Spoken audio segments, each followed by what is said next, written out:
On the 23rd of July 2023, at precisely 9:17 in the morning, a small camera recorded its final moments. The location was the world's second highest mountain, K2, at an altitude of 27,559 feet. This was a place known as the Shoulder, a wide and brutally exposed ridge that serves as the last flat ground before the final, terrifying push to the summit. Here, more than 5 miles above sea level, 26-year-old Madison Claire Holloway, an American digital influencer from Los Angeles, was about to make a choice. The air temperature was a punishing 36 degrees Fahrenheit below zero. Vicious winds of 56 miles per hour dropped the perceived temperature to a staggering 76 degrees below zero, a cold so profound it could freeze flesh solid in minutes.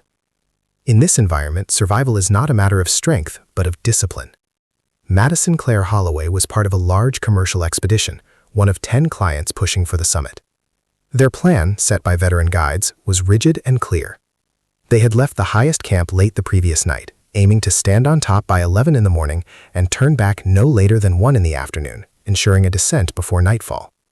For K2, the weather was considered manageable. The sky was clear, visibility was good, and everything seemed to be proceeding as planned. Everything appeared to be under control. Before we continue, we'd like to know where you're watching from, so let us know in the comments. If these stories of extreme environments and critical decisions interest you, please leave a like and subscribe to our channel. Now, on that clear morning with the summit in sight, the most dangerous variable was not the weather or the mountain, it was a decision yet to be made. To be on that mountain, Madison Claire Holloway had invested $78,000. She had trained relentlessly for 6 months and assembled a collection of the world's most advanced survival equipment. She was supported by an experienced team of 16 people, including guides and high-altitude porters. Every logistical detail had been meticulously planned, every physical demand had been prepared for. She was not an amateur who had wandered into a dangerous place by accident. She was a determined and well-funded individual executing a complex project. Yet all of that preparation, all of that investment, and all of that expertise would be undone by a single choice that lasted just 4 minutes and 47 seconds. To understand how years of planning could be erased in less than 5 minutes, we have to go back. We need to understand who Madison Claire Holloway was and what drove her to the top of the world. Madison Claire Holloway was born in San Diego, California, a world of sun-drenched beaches and gentle ocean breezes. She lived her life in a meticulously curated reality, residing in a designer loft in Los Angeles and building a career as a full-time digital influencer. Her personal brand, built on adventure travel and luxury fitness, had attracted over 2 million followers on Instagram and nearly 1 million subscribers on YouTube. This digital empire generated an estimated annual income of $250,000, placing her in a socioeconomic sphere far removed from the raw, unforgiving nature of high-altitude mountaineering. She was a graduate in communications and marketing, and she approached her life like a business plan, analyzing engagement metrics every 30 minutes and planning her content weeks in advance. She was the architect of her own image, a master of controlling perception. Her family existed on the periphery of this curated world, watching with a mixture of pride and constant worry. Her parents, both retired high school teachers, supported her ambitions, but lived in a state of perpetual anxiety over the escalating risks she took. Her older brother, David, a software engineer in Silicon Valley, was more direct in his disapproval. Their relationship had become strained, frayed by his arguments that her ambition was outrunning her experience. He saw the danger she was courting not as a noble pursuit, but as a reckless gamble for online validation. These were the private tensions that existed behind the public facade of success, the quiet warnings from those who knew her not as an influencer, but as a daughter and a sister.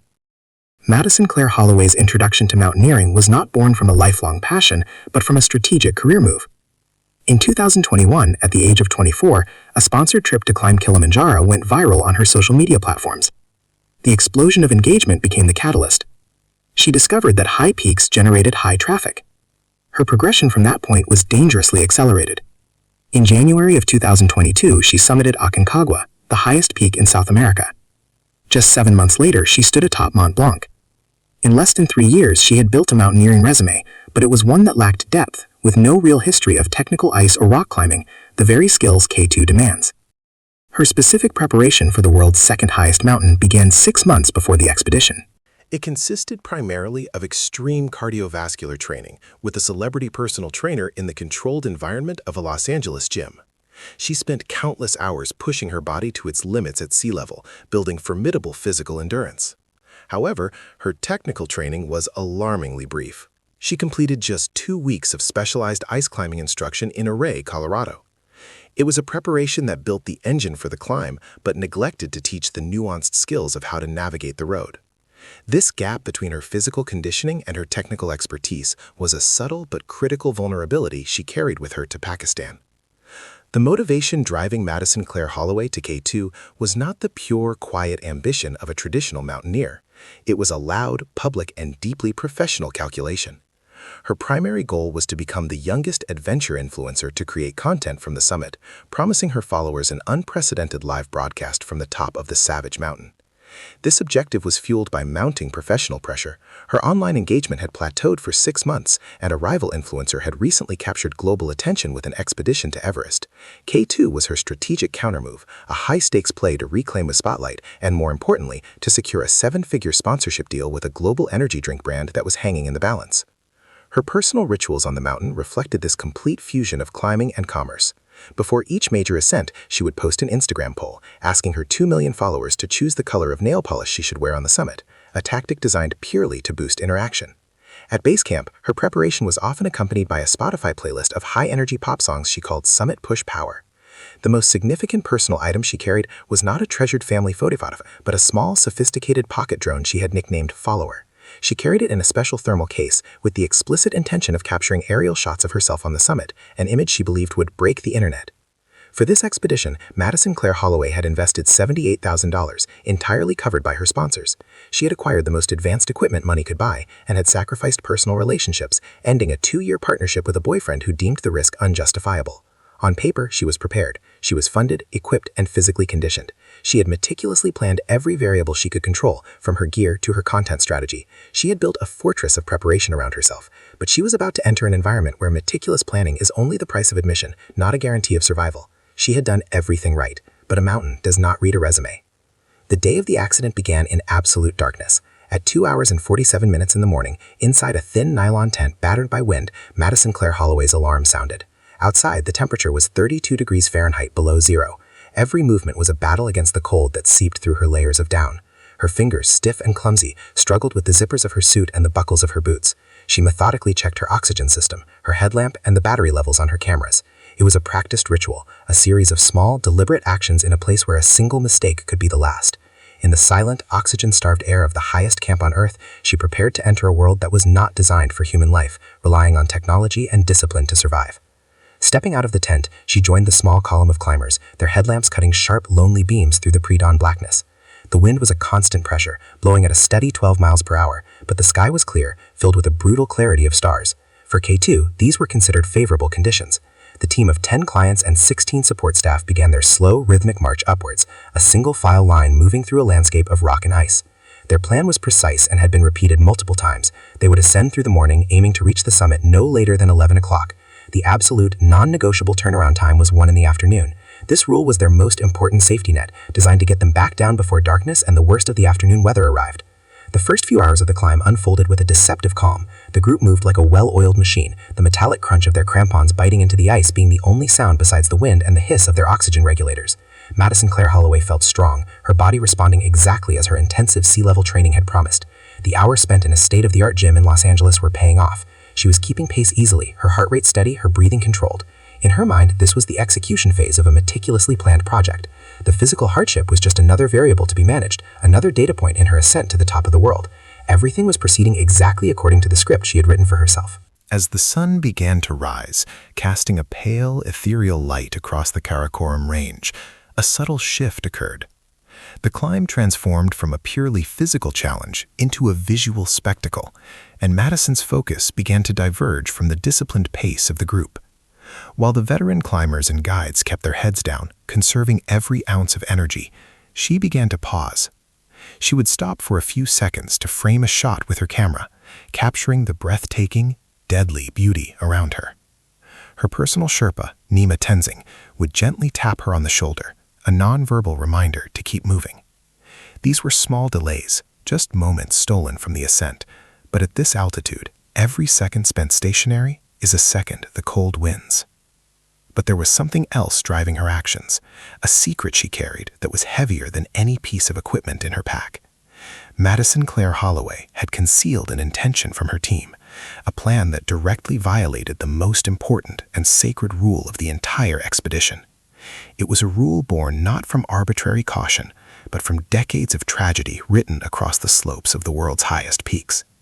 This secret commitment, a promise she had made to her online audience and to herself, was a silent, ticking clock, counting down to a moment of decision that would override the collective wisdom of everyone around her. She was climbing not just with her team, but with an invisible audience of 2 million people.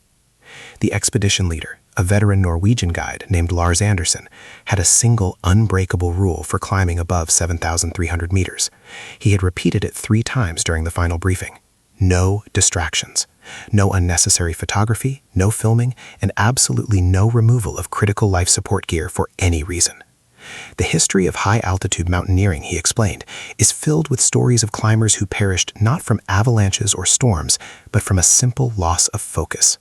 A momentary lapse in judgment, to take photo, to adjust a non-essential piece of gear, could lead to a stumble, a dropped glove, or a delayed reaction to a change in the weather. Above 8,000 meters, in the death zone, focus is not just a tool, it is the only real armor you have. As the team continued their ascent, the air grew thinner and the physical toll became more profound. Madison's breathing was becoming rapid, more than 20 breaths per minute, a clear sign that her body was fighting a desperate battle against the lack of oxygen. Even with a supplemental supply, the brain begins to function more slowly, decision-making becomes impaired, and complex risks are simplified into binary choices. She was still moving with physical strength, but the invisible effects of hypoxia were beginning to cloud her judgment, subtly eroding the barrier between her professional ambition and the brutal reality of her environment. Ahead of them lay a wide, brutally exposed ridge of snow. It was a section of the mountain known simply as the Shoulder. The section of K2 that lay before them has a simple, almost gentle name, the Shoulder. But this name belies its true nature. Located at a staggering 27,559 feet, it is a narrow and brutally exposed ridge, a tightrope walk more than 5 miles above the sea. The path stretches for over 600 feet, but in some places it shrinks to a width of just 3 feet, less than the length of a single stride. On one side, a wall of blue ice slopes away at 60 degrees, an angle steeper than the most aggressive ski run. On the other side is nothing. A sheer, vertical drop of nearly 6,600 feet plunges directly to the glacier below, a fall so fast it would take over 20 seconds to complete. This is not a trail, it is an unforgiving edge between the sky and the abyss. The primary danger on the Shoulder is not a misstep, but an invisible force of unimaginable power.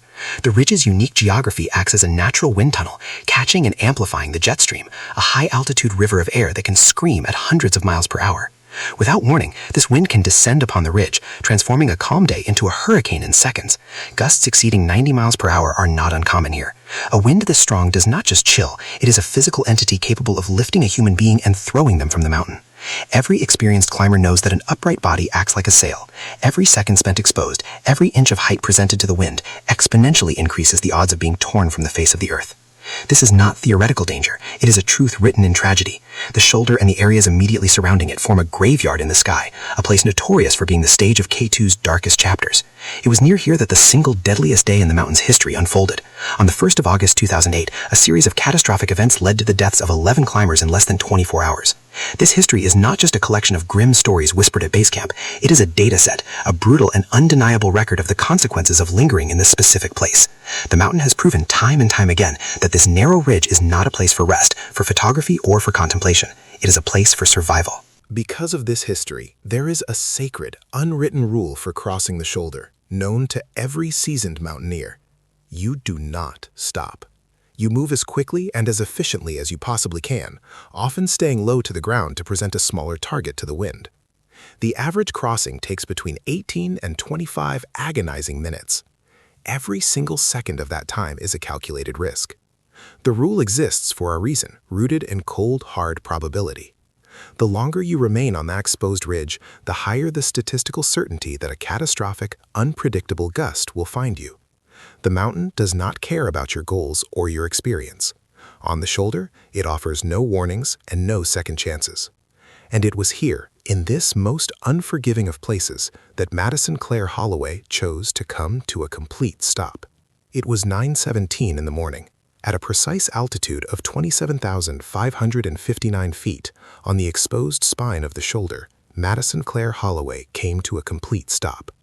She stood about 65 feet ahead of her personal Sherpa, Nima Tenzing, a solitary figure against a backdrop of infinite blue sky and jagged black rock.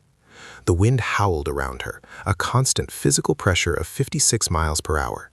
This was the exact spot where every instinct, every piece of training, and every word of advice she had received screamed for continuous forward motion. But in this moment, another voice, one born from professional pressure and personal ambition, spoke louder. She had reached the stage she had visualized for months. The summit was in view, the project was nearing its climax, and she was about to execute the final, most critical part of her plan. Her hands, covered in thick outer mittens, began to move with a strange, deliberate purpose. First, she reached for the metal carabiner connecting her to the fixed safety line and unclipped it. She was now untethered, standing free on a ridge just 3 feet wide.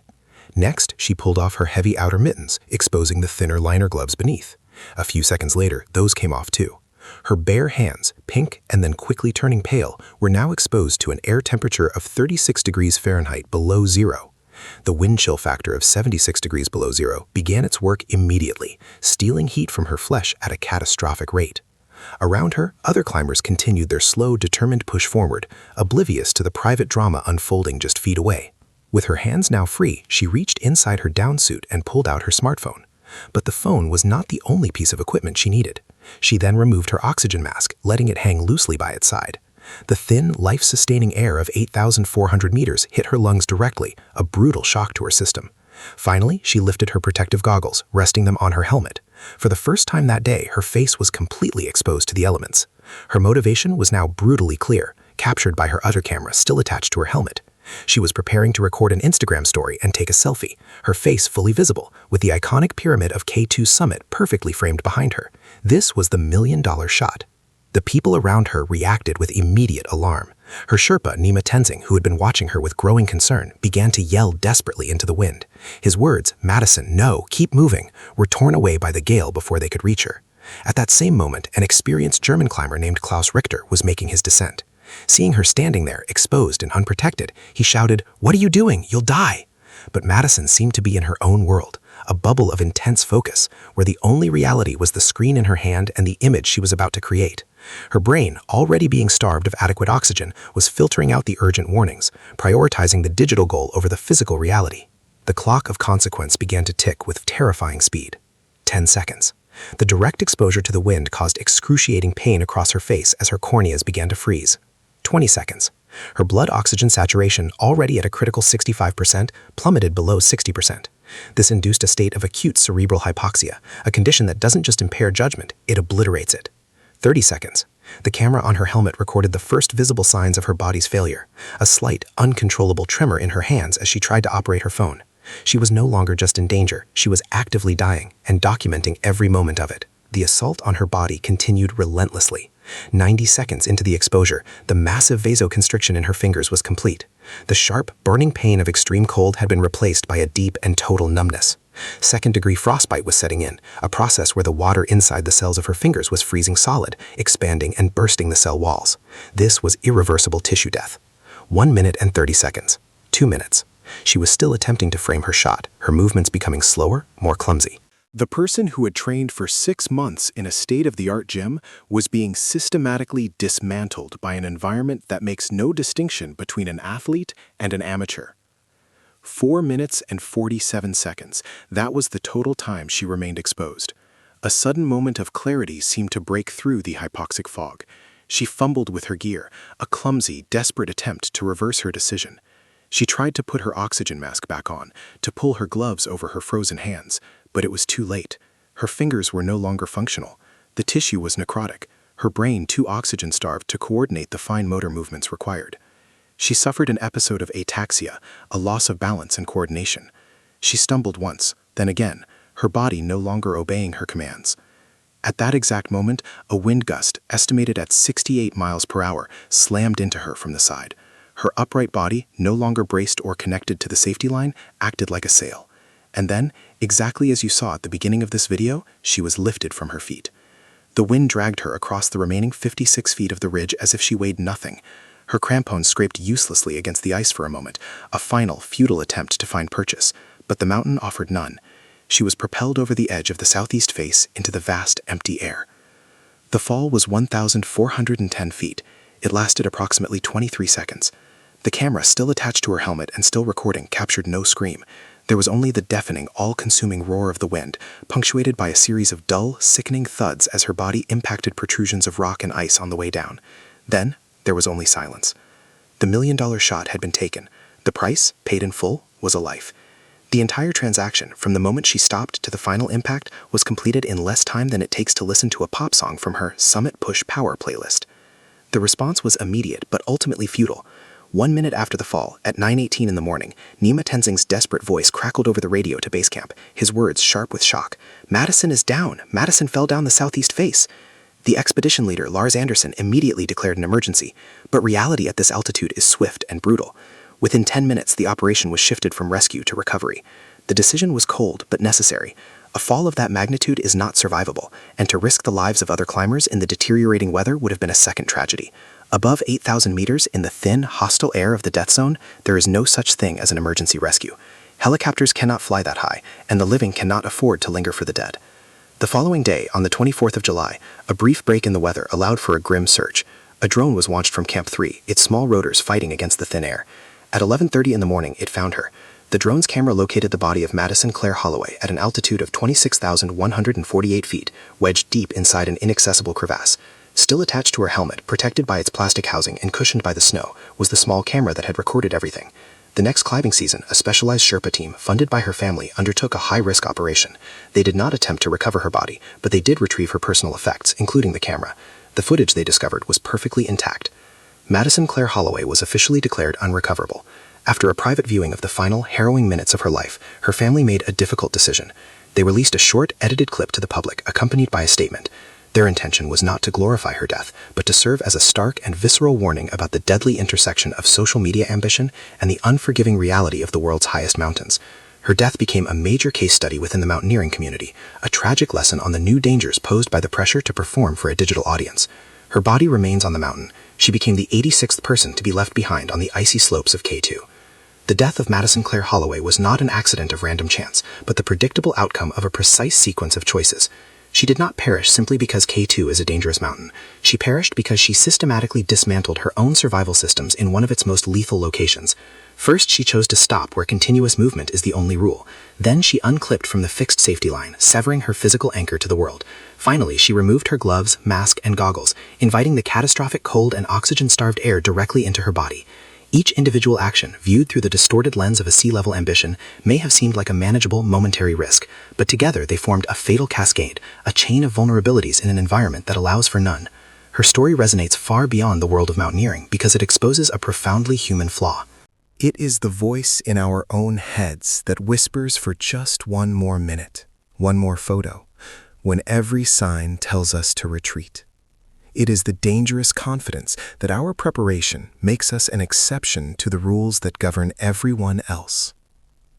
The pressure Madison Claire Holloway felt was specific in its context, but universal in its nature.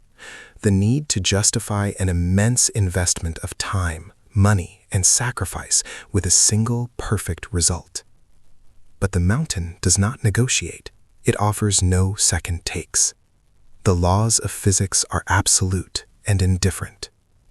The story of Madison Claire Holloway is a permanent, tragic reminder of this truth, a lesson etched in ice that will not be forgotten.